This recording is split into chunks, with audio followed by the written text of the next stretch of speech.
ఓం నమ శివాయ. City vision ప్రేక్షకులకి నమస్కారం. కార్తీక పురాణం కార్యక్రమానికి స్వాగతం. నేటి భాగంలో కార్తీక పురాణం 24వ అధ్యాయములోని అంబరీషుని ద్వాదశి వ్రతము గురించి తెలుసుకోబోతున్నాం. భక్తి శ్రద్ధలతో ఆలకించి తరించండి. అత్రి మహాముని మరల అగస్త్యునితో ఇలా అంటున్నాడు. ఓ కుంభసంభవ, కార్తీక వ్రత ప్రభావం గురించి ఎంత ఆలోచించినా ఎంత వినినను తనివి తీరదు. నాకు తెలిసినంత వరకు వివరింతును, ఆలకింపుము. గంగా, గోదావరి మొదలగు నదులలో స్నానము చేసినందువలనను, సూర్యచంద్ర గ్రహణ సమయములందు స్నానాదులు చేసినను ఎంత ఫలము కలుగునో శ్రీమన్నారాయణుడు నిజత్వ తత్వమును తెలుపడి కార్తీక వ్రతమందు శుద్ధ ద్వాదశి నాడు భక్తి శ్రద్ధలతో దాన ధర్మములు చేయువారిని అంత ఫలమే కలుగును. ఆ ద్వాదశి నాడు చేసిన సత్కార్య ఫలము ఇతర దినములలో చేసిన ఫలము కంటే 1000 రెట్లు అధికము కాగలదు. ఆ ద్వాదశి వ్రతము చేయు విధానమెట్లో చెప్పేదను వినుము అంటూ చెప్పసాగాడు. కార్తీక శుద్ధ దశమి రోజున పగటిపూట మాత్రమే భుజించి ఆ మరునాడు అనగా ఏకాదశి రోజున వ్రతము చేయక శుష్కోపవాసము నుండి ద్వాదశి గడియలు వచ్చిన తరువాతనే భుజింపవలయును.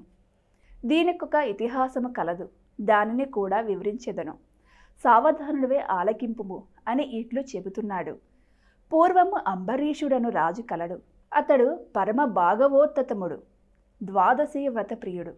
అంబరీషుడు ప్రతి ద్వాదశి నాడు తప్పకుండా వ్రతము చేయుచుండునువాడు. ఒక ద్వాదశి నాడు ద్వాదశి గడియలు స్వల్పముగా నుండెను.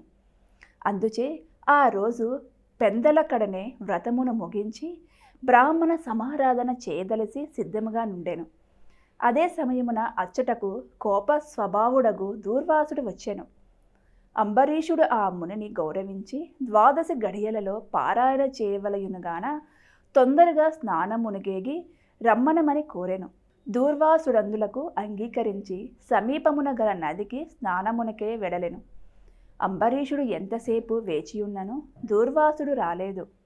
ద్వాదశి గడియలు దాటిపోచున్నవి. అందుచేత అంబరీషుడు తనలో తానిట్లను కొనెను. ఇంటికొచ్చిన దూర్వాసుని భోజనమునకు రమ్మంటి ఆ ముని నదికి స్నానమునకు వెళ్ళి ఇంతవరకు రాలేదు. బ్రాహ్మణునికి ఆతిథ్యముత్తునని మాట ఇచ్చి భోజనము పెట్టకపోవుట మహాపాపము. అది గృహస్థునకు ధర్మము కాదు. ఆయన వచ్చి వరకు ఆగితిన ద్వాదశి గడియలు దాటిపోవును, వ్రతభంగమగును. ఈ ముని మహాకోప స్వభావము కలవాడు. ఆయన రాకుండా నేను భుజించిన నన్ను శపించును. నాకేమియో త్రోచకున్నది. బ్రాహ్మణ భోజనము అతిక్రమించరాదు. ద్వాదశి గడియలు మించిపోకూడదు. గడియలు దాటిపోయిన పిదప భుజించిన ఎడల హరిభక్తిని వదిలిన వాడనగుదును. ఏకాదశి నాడున్న ఉపవాసము నిష్ఫలమగును. ద్వాదశి విడిచి భుజించిన భగవంతునకు భోజనము చేసిన దూర్వాసునకు కోపము వచ్చును. అదియునుగాక ఈ నియమును నేను అతిక్రమించిన ఎడల వెనుకటి జన్మమందు చేసిన పుణ్యములు నశించును. దానికి ప్రాయశ్చిత్తము లేదు అని ఆలోచించి బ్రాహ్మణ శాపమునకు భయము లేదు. ఆ భయమును శ్రీ మహావిష్ణువే పోగొట్టగలదు. కావున నేను ద్వాదశి గడియలలో భోజనము చేయుటయే ఉత్తమము. అయినను పెద్దలతో ఆలోచించుట మంచిదని సర్వజ్ఞులైన కొందరు పండితులను పిలిపించి వారితో ఇట్లు చెప్పాను. ఓ పండిత శ్రేష్ఠులారా, నిన్నటి దినమున ఏకాదశి ఎగుటం చేసి నేను కటిక ఉపవాసము ఉంటిని. ఈ దినమున స్వల్పముగా మాత్రమే ద్వాదశి గడియలున్నవి. ద్వాదశి గడియలలోనే భుజించవలసి ఉన్నది. ఇంతలో నా ఇంటికి దూర్వాస మహాముని విచ్చేసిరి. ఆ మహామునిని నేను భోజనమునకు ఆహ్వానించితిని. అందులకాయన అంగీకరించి నదికి స్నానార్థమై వెళ్ళి ఇంతవరకును రాకుండెను. ఇప్పుడు ద్వాదశి గడియలు దాటిపోవుచున్నవి.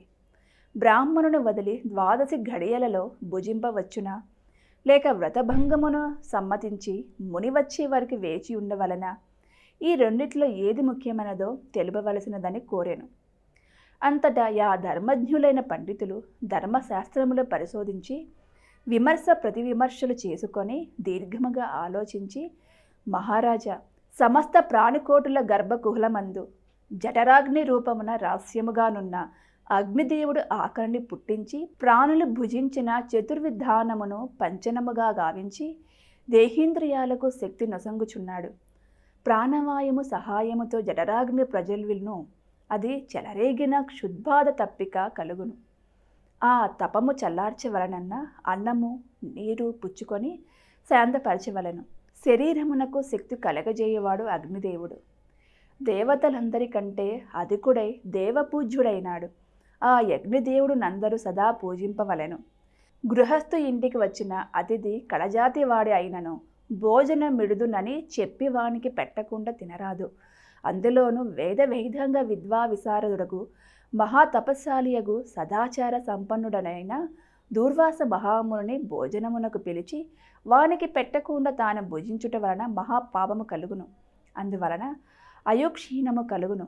దూర్వాసుడంతటి వారిని అవమానింపమునర్చిన పాపము సంప్రాప్తమగును అని విశదీపరచిరి. కార్తీక మహత్యము 24వ అధ్యాయం పూర్తయింది. తదుపరి భాగంలో మళ్ళీ కలుద్దాం. ఓం నమః శివాయ.